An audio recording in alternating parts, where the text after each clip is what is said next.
Hi friends, மாலை வணக்கம். வாங்க நம்ம இப்போ டீ போட்டுக்கலாம்.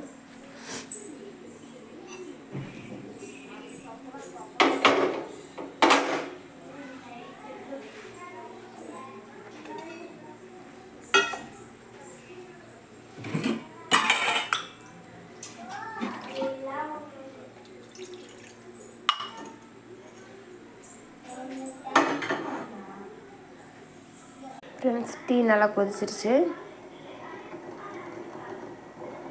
டீ ஆயிடுச்சு ஃப்ரெண்ட்ஸ். வாங்க இப்போ எங்கள் அத்தைக்கு கொடுத்துட்டு வந்துடலாம்.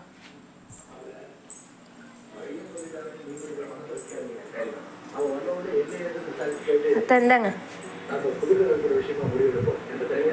இவங்க தான் எங்கள் அத்தை. ஹாய் சொல்லுங்க அத்தை. ஹாய் சொல்லுங்க. பாப்பாவை கூப்பிடலாம். டீக்கு எப்படி ஓடி வர்றான்னு பாருங்கள்.